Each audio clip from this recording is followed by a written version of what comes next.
Ria TV, True FM. Say Ria TV, True FM. On Ria TV, into True FM 96.1.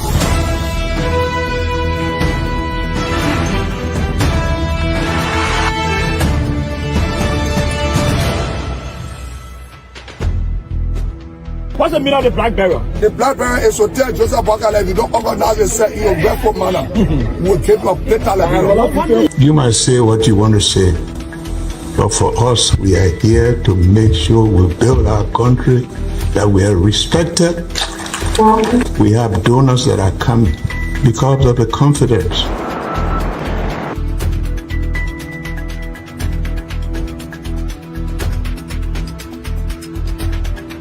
Some news summary at 12. My name is Hansen the represent. Welcome to News and Analysis, 30 minutes of news presentation about Liberia, Africa, and our one world. Presenting this newscast is proudly sponsored by Orange Liberia and EcoBank Liberia Limited.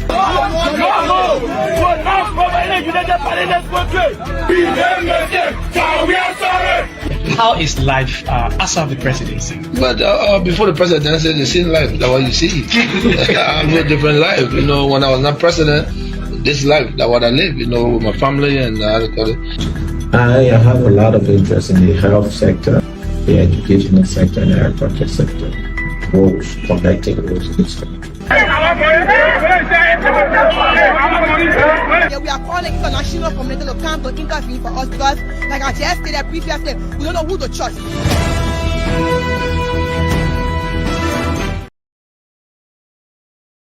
Welcome to News Desk, 45 minutes of the latest news from Liberia and other parts of the world. Today is Thursday, February 6, 2025. My name is Marka Davis. Presenting this news program is powered by Orange Liberia and EcoBank Liberia Limited. The top stories we are following tonight: Government of Liberia expresses deep concerns over U.S. plan to deport illegal aliens and the suspension of USAID's global activities as President Joseph Boakai mandates sector leads to analyze and recommend new funding sources for USAID-supported programs in Liberia. Liberia joins other countries around the world in the observance of International Day of Zero Tolerance for Female Genital Mutilation, FGM, as Gender Minister Myean Horace Colley calls for an end to the practice. In the wake of the suspension of United States assistance through USAID, Representative Musa Belete announces a whopping 50% pay cut to be directed to programs in his district. And of the home front, Malawi president orders troops to withdraw from DR Congo amid ongoing fighting. The details of these developments, including the bulletin of news, sports, voices of the newsmakers, are all part of this presentation. We're taking a short break to be back. Ria TV, True FM. Say Ria TV, True FM. On Ria TV, into True FM 96.1.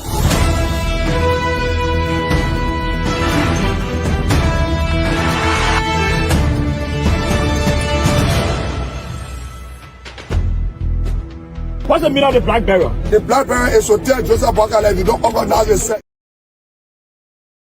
At this point, we cross over now to Naketa Roberts to bring us the news bulletin. The government of Liberia says it is deeply concerned over the start to crack down and deport illegal aliens and criminals from the United States of America, as well as the suspension of USAID global activities. The government said the crackdown will hugely disrupt USAID programs in Liberia, which affect health, agriculture, education, rule of law, among others.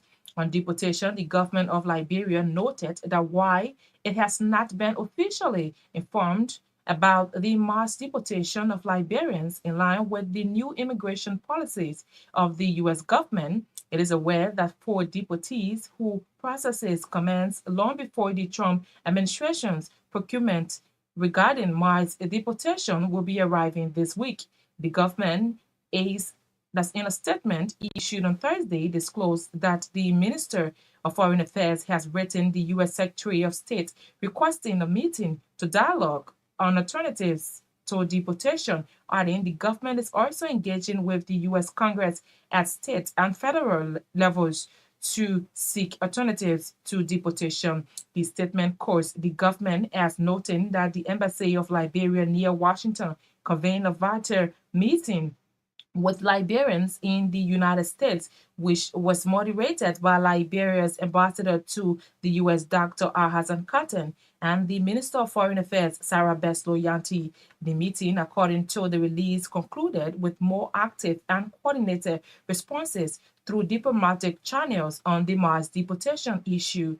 In Liberia, the statement said the Ministry of Foreign Affairs remains engaged with the U.S. ambassador accredited near Monrovia, whom the government lauds for his openness in these engagements. On the suspension of USAID activities, President Joseph Boakai has mandated sector leads in agriculture, education, health, and rule of law institutions to immediately conduct in-part analysis on the loss of fundings from USAID and commence mitigation plans. Liberia has joined other countries around the world in the observance of the International Day of Zero Tolerance for Female Genital Mutilation, FGM. The Ministry of Gender, Children and Social Protection, in collaboration with the Ministry of Internal Affairs, on Thursday organized an official program reminding stakeholders about the need to end FGM. During the ceremony, the Minister of Gender, Children and Social Protection, Wemi Horace Colley, reaffirmed her commitment to ending FGM and ensuring a brighter future for girls and women in the country. She emphasized that FGM is not just a violation of human rights, but a public concern that significantly undermines the well-being of vulnerable girls, often leading to complications during childbirth. Minister Horace Colley urged all Liberians to recognize the importance of addressing the needs of women. The gender minister noted that while it is critical to protect cultural practices, it is also important to prioritize the health and rights of individuals involved. She called for collective action to combat FGM and foster a society that values and protects its children and women.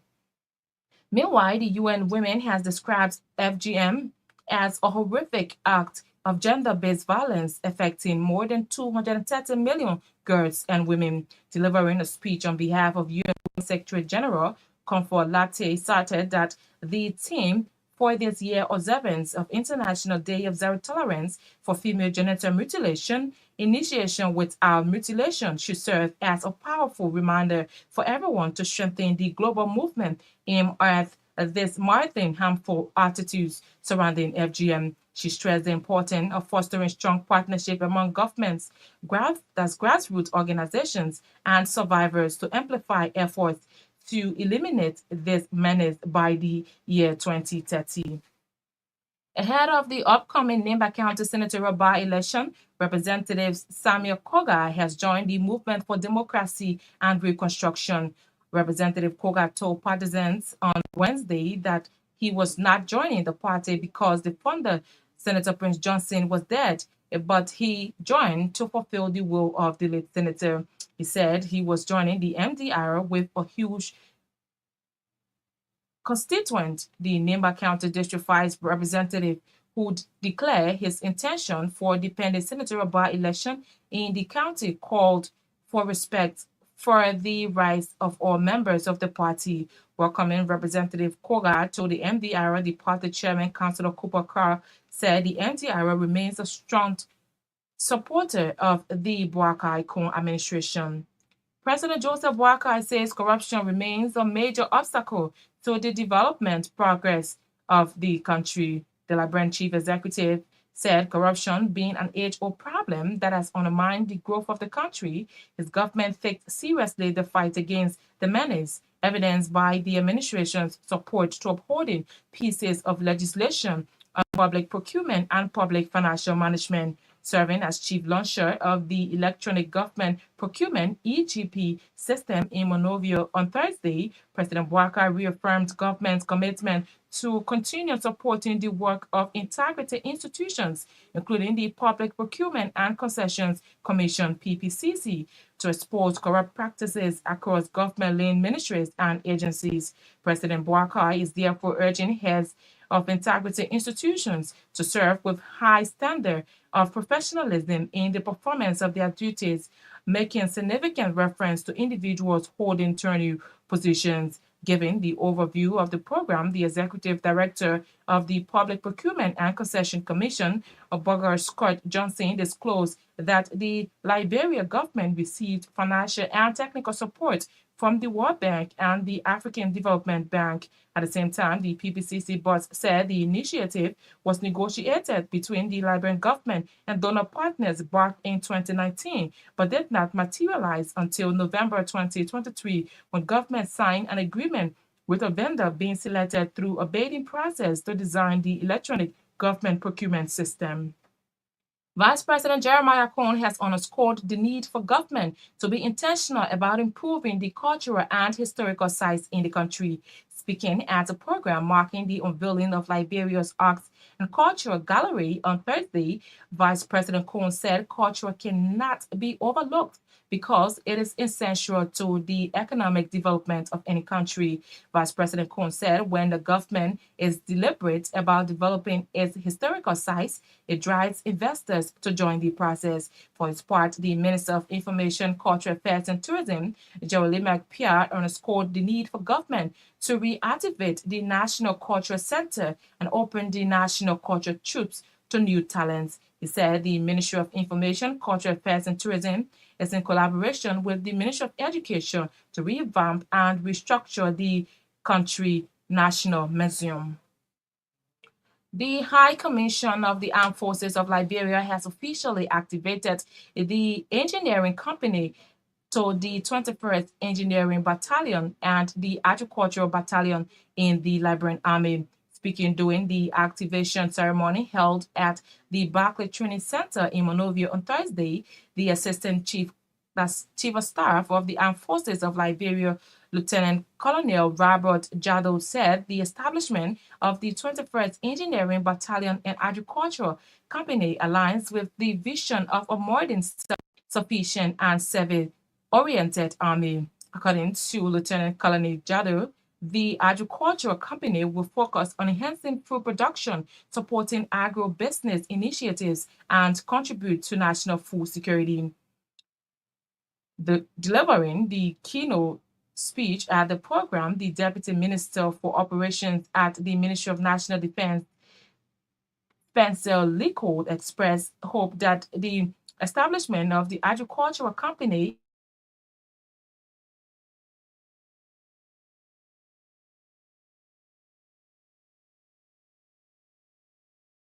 the activation of the 21st Engineering Battalion and the Agricultural Company as a milestone because these are ideas that have been in process for years.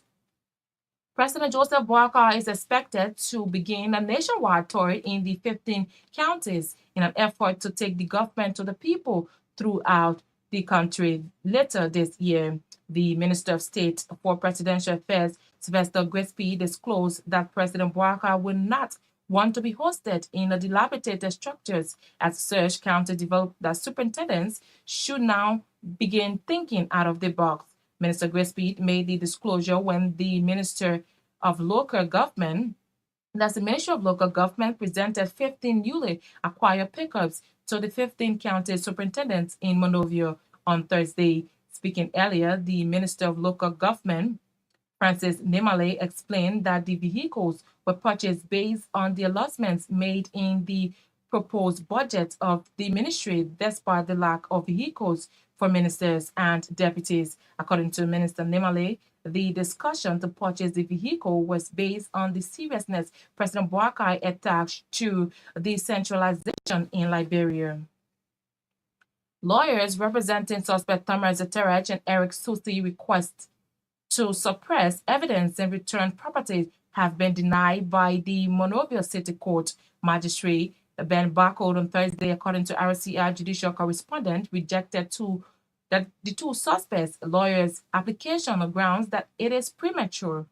Magistrate Barcode said if the defense lawyer had problem with the evidence in question, they should have objected to it when the items were introduced by state lawyers during the proceedings. The City Court magistrates on February 6, 2025, ruling maintained that failure of the defense team to question state lawyers' pieces of evidence means they suffer waiver, adding that the court cannot do what no one that the court cannot do what one cannot do for themselves, as provided by Chapter 11, Chapter 11, Section 11.101 of the Criminal Procedure Law of Liberia. Our judicial correspondent further said the defense lawyers took exception to Magistrate Ben Bako's decision, saying they will take advantage of the law controlling. Prior to the court ruling, defense lawyers' motion to suppress evidence, among other things, claimed that the seizure of suspect Thomas Eterach's phone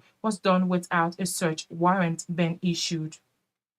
The executive director of the Office of the Establishment of the War and Economic Crimes Court, Councillor Jada Babu, has reaffirmed that the establishment of the court in Liberia is a must. Councillor Babu believes, with prospects seen thus far, shows that Liberia is on the right trajectory for the court's establishment and nothing will serve as a hindrance. Speaking at a news conference on Thursday in Monrovia, Councillor Babu cleared public doubt about the essence of the court after the death of Senator Prince Johnson, noting that the court establishment does not target an individual. The managing director of the National Housing Authority has boasted of the appreciable level of reform since her ascendancy as head of the institution. According to Madam Florence Jiwe, upon her appointment at the NHA, she met several challenges ranging from lack of public funding, deplorable infrastructure, mobility challenges, among others. Madam Jiwe said her leadership has been able to put in place systems and structure for improved administrative function and include audit committee, procurement policy, human rights policies, among others, for the effective running of the institution. She named a major achievement as the renovation of the two buildings hosting the National Housing Authority at the cost of $50,000 United States dollars.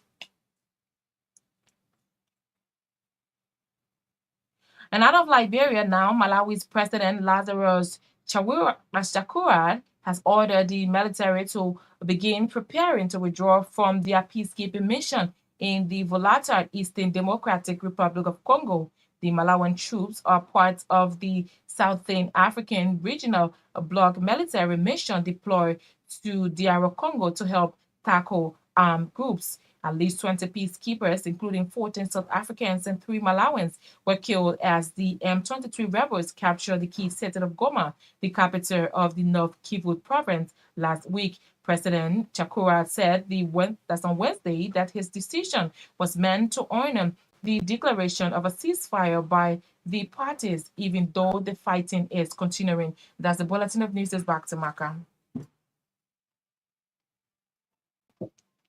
Ria TV, True FM. Say Ria TV, True FM. On Ria TV. Into True FM 96.1.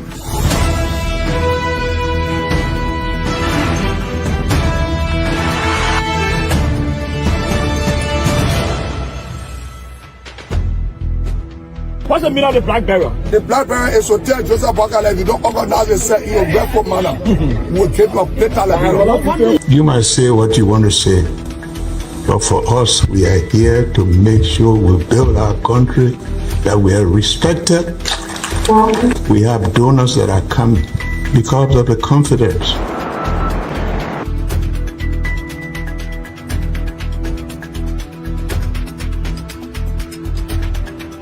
Hello, Summer at 12. My name is Hansen Der Capuchin. Welcome to. Thanks to Naketa Roberts for bringing us the news bulletin tonight. It is a regular feature here on News Desk. If you're just joining us in one of the top stories we are following tonight, in the wake of the suspension of United States assistance through USAID, Representative Musability announces a whopping 50% pay cut to be directed to programs in his district. Let's bring you the first development. President Joseph Boakai says corruption remains a major obstacle to the development process of the country. The Liberian chief executive said corruption being an old age problem that has undermined the growth of the country, his government takes seriously the fight against the menace evident by the administration's support to upholding pieces of legislation on public procurement and public financial management, serving as chief launcher of the Electronic Government Procurement or EGP system. On Thursday, President Boakai reaffirmed government's commitment to continue supporting the work of integrity institutions, including the Public Procurement and Concessions Commission, to expose corrupt practices across government in line ministries and agencies. The minister has created one of the most steps in the goal line towards efficiency and productivity in our government system. I am filled with great expectation that today formally the online procurement platform that seeks to strengthen transparency and accountability in the public procurement. We view the launch of this platform as a major milestone in the fight against corruption. Again, corruption. Evidently, corruption has stood as a stubborn menace that had protected its rights, the foundation of this nation, and dissipated our drive for socio-economic development. But we also all agree that it is through corruption. As a government, we place high premium on the fight against corruption, and we are very serious about it. This is evident by my administration's support in upholding all pieces of legislation, public procurement, and public financial management. We continue to support the work of integrity in institutions and strengthen their abilities to expose the fight against corruption. And even as we come to these programs, you appoint people you don't know, but it is for the trust that all of us are committed to making this country better. And President Joseph Boakai speaking on Thursday when he officially launched the Electronic Government Procurement System in Monrovia, giving an overview of the program. The Executive Director of the Public Procurement and Concessions Commission, Project Scott Johnson, disclosed that the Liberian government received financing and technical support from the World Bank and the African Development Bank for the design of the system. Liberia received financing and technical support from the African Development Bank, the World Bank, through the ICRIS program at the Ministry of Finance. In 2019, a reform to modernize the public procurement system of Liberia was negotiated and approved by key stakeholders of the government and financing partners. During the duration of the years spent, the EGP system has some slow pace of implementation, but until November 2023, when the government of Liberia signed a contract to prevent out was selected through a competitive process to design the system.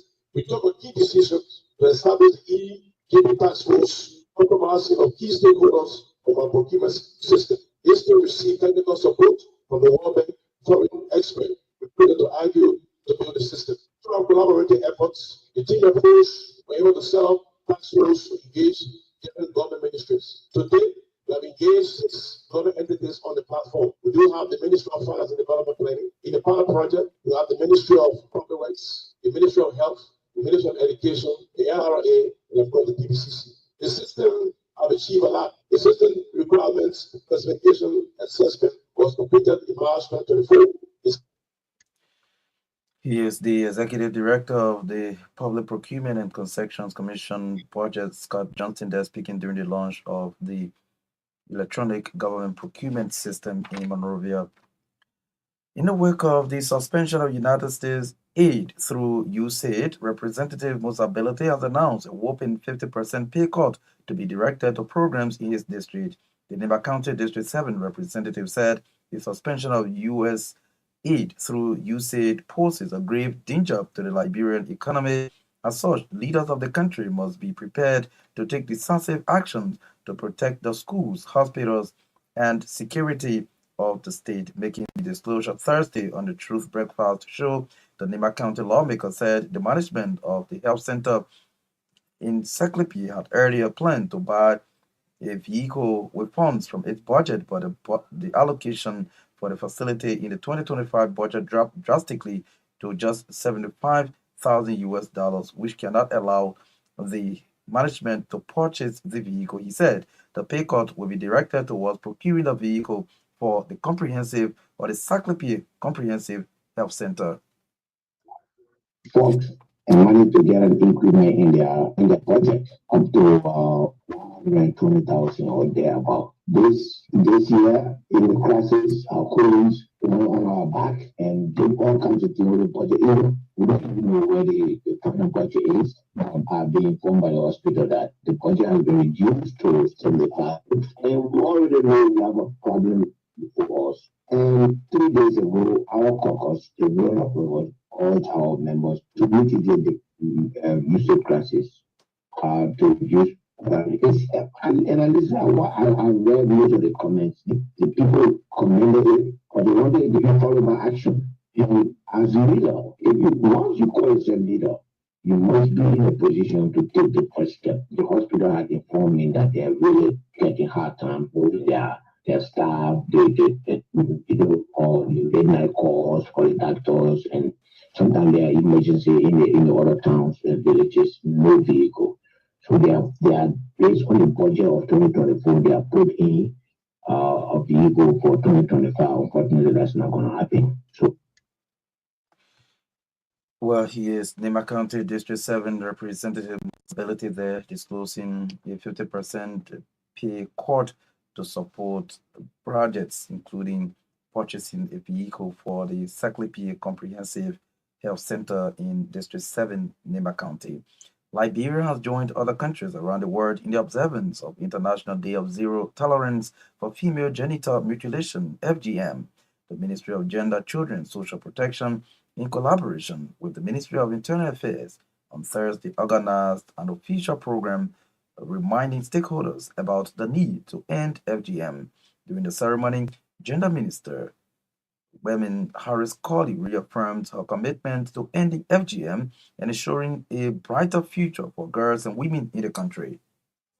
We gather, reaffirm our collective commitment to ending female genital mutilation and ensuring a safer future for the girls and women of the country. FGM is not just a violation of human rights, it is a grave public health concern that has devastating consequences on the well-being of women. The physical, psychosocial, and reproductive health risks associated with this harmful practice are well documented, ranging from excessive bleeding and life-threatening infection to complications during childbirth. When we're talking about protection for women, it should draw the concern of all of us, outside our culture in every way. I'd like to continue to mention that the chronic pain and trauma that lasts a lifetime, we cannot allow this practice to continue robbing our girls, their dignity, and their future. As we strive to eliminate FGM, we recognize cultural and traditional significance of bush schools, heritage sites, which have all played an essential role in our community. For our man, the bush school is very good. The only thing I'm talking about is the one that bad for us, that will affect us, that will make us not to live more, or will make us to have sicknesses. We should stop it. So now we celebrate this day, trying to re-sensitize ourselves. We want to say that the aspect of poverty is detrimental health and development of an entire generation. She is the Minister of Gender, Children, and Social Protection, Myean Colley, there, speaking during observance of International Day of Zero Tolerance for Female Genital Mutilation. Meanwhile, the United Nations have described female genital mutilation as a horrific act of gender-based violence affecting more than 230 million girls and women around the world.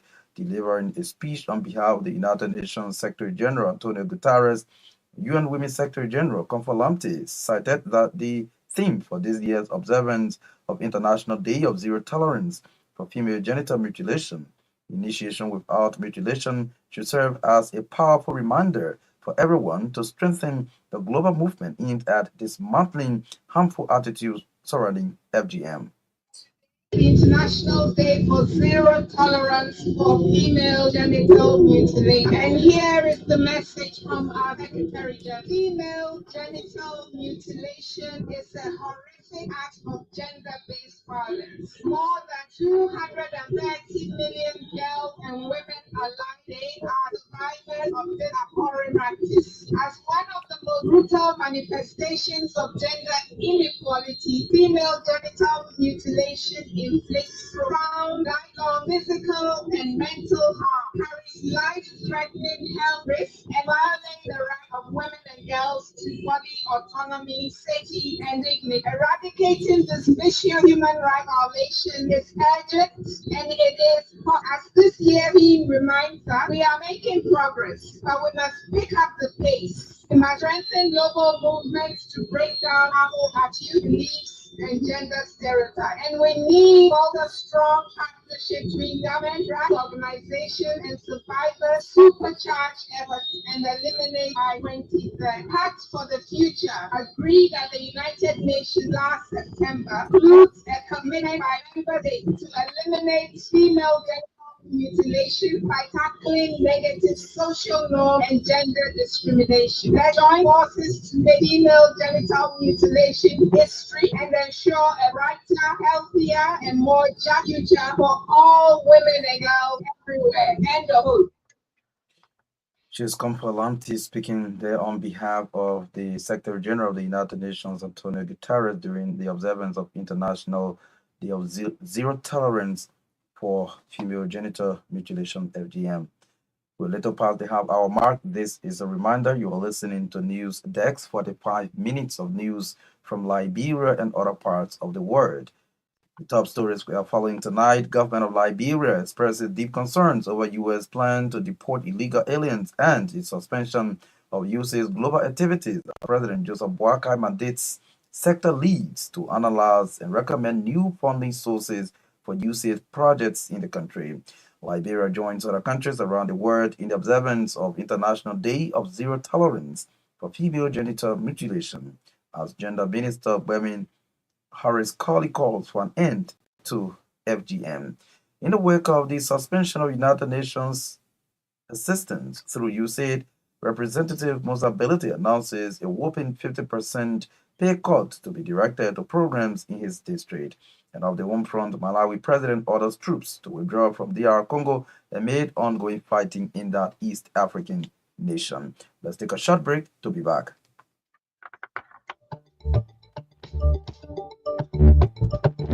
Ria TV, True FM. Ria TV.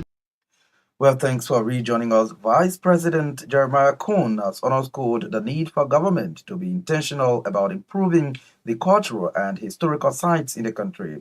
Speaking at a program marking the unveiling of Liberia's Arts and Culture Gallery on Thursday at the Ministry of Information, Vice President Cohn said culture cannot be overlooked because it is essential to the economic development of any nation. Culture in this country cannot be overlooked. We need to preserve our culture. We got too many of those things in Liberia. I'd like to say thank you for taking the initiative. To the legislature, I want to say thank you for passing the Tourism Act. This will make tourism a focus point, and as a government, we can invest in and pay some attention. 60s and 50s, when there was no computer, when people used to write letters, it take 3 months to reach. And today, as I'm speaking, the world is watching me. They will have to do it differently and put more time to do better than those who were in the 60s and 50s. The legislature will have to invest in this business. Like the representative and senator, both chairperson said, the Canada result, we have to be deliberate and put some money in it. This coming government, we need to work together. Most times sitting in my office where people come and say they want to invest in the Hotel Africa and get some Liberian contractors. Let's start somewhere. When we start, the investor will be serious. They will come and say, my man, you starting. Well, it's not like even Brecci and maybe building a wall to block the sea. People will get interested more. Here's Vice President Jeremiah Kunde speaking during the unveiling of Liberia's Art and Culture Gallery at the Ministry of Information on Thursday in Monrovia. For his part, the Minister of Information, Jeremy McPeer, underscored the need for government to reactivate the National Culture Center and open the National Culture Troop to new talents. He said the Ministry of Information, Cultural Affairs and Tourism is in collaboration with the Ministry of Education to revamp and restructure the country's National Museum. Signifies the reopening of a forgotten cultural promotion chapter within the Ministry of Information, Cultural Affairs and Tourism. The unveiling of the rich Liberian Arts and Culture Gallery is one of the first steps towards the promotion of our cultural heritage. Adequate budgetary support was given to the National Cultural Center and the Cultural Tree, a well-stocked national museum and the vibrant Torgbean Center for Arts and Culture in Lagos State. The war and post-era neglect seriously affected this important responsibility of me, but also tourism development and cultural heritage promotion. Mr. Vice President, the more than 200 pieces of artifacts that will be displayed here include various categories of Liberian traditional fabrics and garments, pieces of masks representing all 16 tribes, artistic drawings indicating Liberia's huge ecotourism potentials, wool carving of local animals, including hippo, traditional musical instruments and costumes, artifacts of Liberian life, friendship, marriage, unity, indigenous games, among others. Here's Information Minister Jeremy Piat there speaking during the unveiling of Liberia's Arts and Culture Gallery at the Ministry of Information in Monrovia on Thursday. To this development, a Liberian mother is seeking government support to take her 9-year-old son to Europe or the United States for surgery. According to Madam Patricia Bestman, her son, Pierre-Louis Solomon, drank a water at a workplace in France, which she believes was poisoned. Madam Bestman, who is also affected due to a food she ate at the same workplace, is accusing her employers and police in France of trying to kill her. She is therefore calling on national government to assist her get accommodation and protection to save her son and prove her case against her case of attempted murder in France. There is a substance in my child, which is a virus. This virus is given to ones that I saw in my sleep. It's like once they're giving it to you, it takes between 10 to 15 minutes before it can work in your body. When my son fell off, I thought that he was having convulsion, but it wasn't a convulsion. When they give it to you, exactly what they gave me in the hospital, you fall to sleep for a while.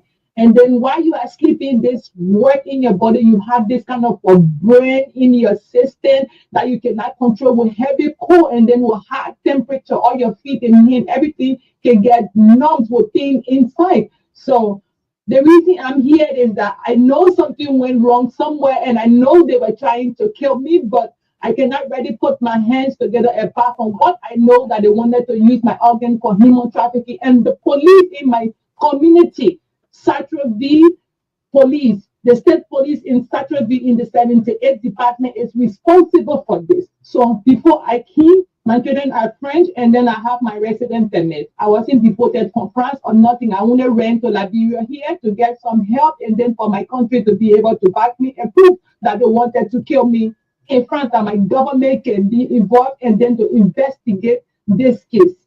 Before I came, I got our European Union card. This test cannot be done in France. That's the reason I came here. And I got this card for this test to be done also. If I had a friend or somebody in Europe that I could go to at the time, I could have entered there before I got this card in December. Before coming, I knew I was coming, and to prove that they wanted to kill me. So I'm not speaking of myself, but only for my son, that this substance, which is my son's heart, that my son can die of this virus. And go, this health card is cover almost 80% of the medical whatever that he will go through. It's not money. The airline tickets, we can get the airline ticket, but for the health, it's already covered. It is done within Europe, not within France, to prove exactly what I'm saying. I want the government to come.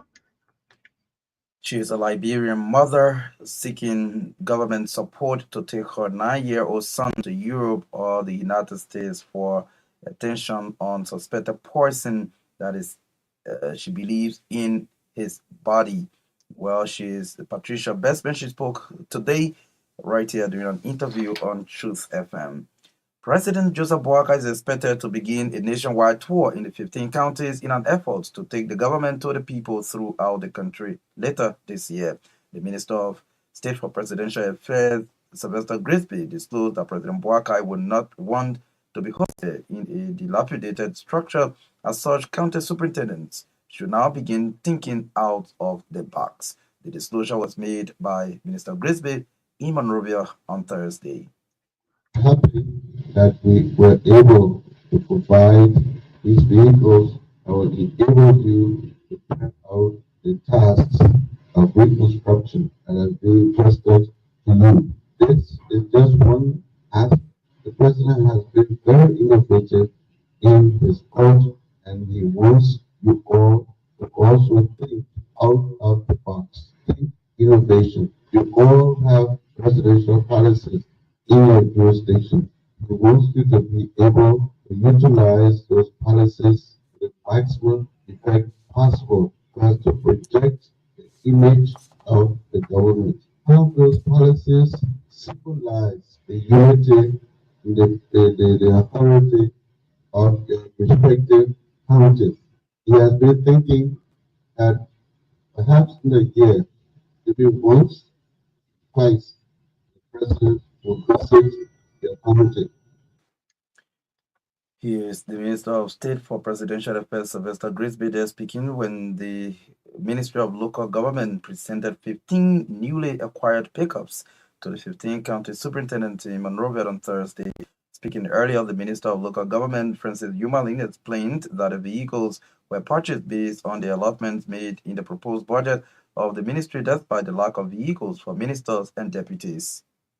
And that budget was aligned under the Ministry of Internal Affairs for the procurement of vehicles.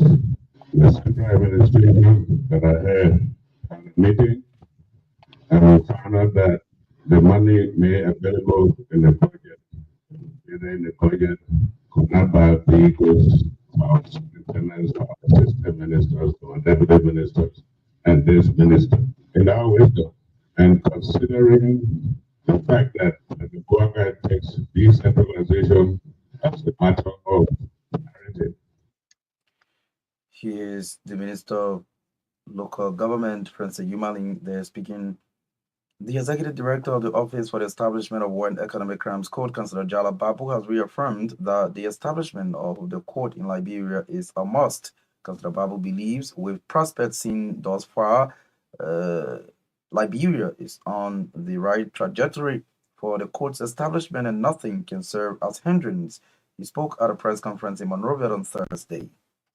Liberia is on a trajectory to establishing this court. There is clear evidence now at this point that is we're in the forward mode. We don't see how we will have any barrier or hurdle that will stop the establishment of the court. I see that against the background first of the work we've done so far and the prospects of achieving all aspects of our work based on our action plans and all the support of the government primarily. Well, he is the head of the Office for the Establishment of War and Economic Crimes Court, Councillor Jala Babu, there speaking. Well, finally, the Managing Director of the National Housing Authority has boasted of an appreciable level of reform since her ascendancy as head of the institution. According to Madam Florence Jigwe, upon her appointment at the National Housing Authority, she met several challenges ranging from the lack of funding, deplorable infrastructure, mobility challenge, among others. She said her leadership has been able to put in place systems and structures for improved administrative function that include audit committee, procurement policy, human resource policy, among others.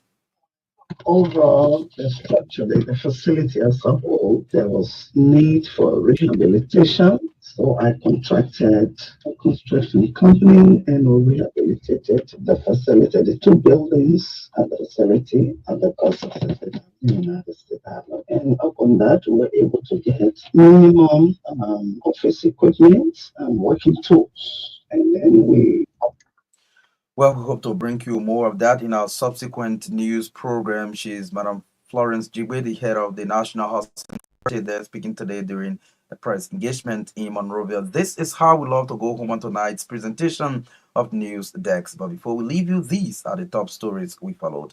Government of Liberia expresses deep concerns over U.S. plan to deport illegal aliens and the suspension of USAID's global activities, as President Joseph Boakai mandates sector leads to analyze and recommend new funding sources for USAID-supported projects in the country.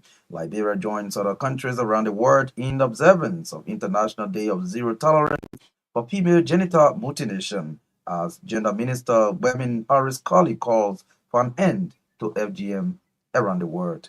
In the wake of the suspension of United States assistance through USAID, Representative Mosability announces a whopping 50% pay cut to be directed to programs of development in his district in Iba County. And of the home front, Malawi president orders troops to withdraw from DR Congo amid ongoing fighting, according to the BBC. Many thanks to all of you for your listening role. Thanks to our reporters, correspondents, and all those who helped to make this edition of News Desk a success. Naketa Roberts read for us the news bulletin tonight. Sorry, we could not bring you sports. Daniel Sonin coordinated the sounds. Myean Torgbean has been behind the cameras, carrying us live on Real TV on Facebook. Thanks to our sponsors, Orange Liberia and EcoBank Liberia Limited. My name is Marka Davis. Good night. Real TV, True FM. Say Real TV, True FM. On Real TV. Into True FM 96.1.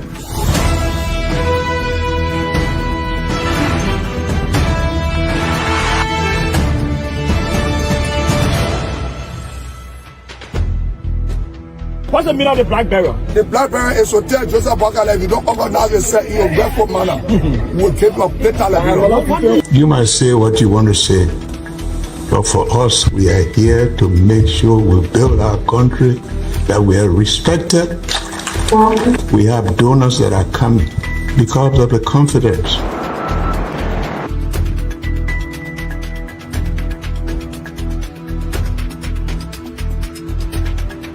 Some news summary of 12. My name is Hansen Der Represent. Welcome to News and Analysis 30 minutes of news presentation about Liberia, Africa, and our one world. Presenting this newscast is proudly sponsored by Orange Liberia and EcoBank Liberia Limited.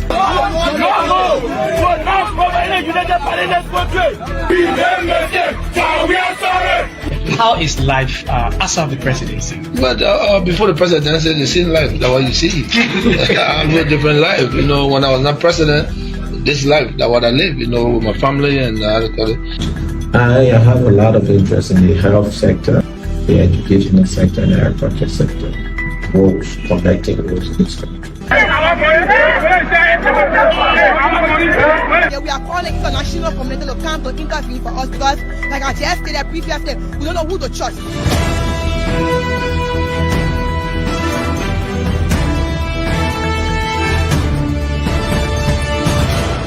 Always make sure to turn on to our Real TV and listening to Truth FM 96.1.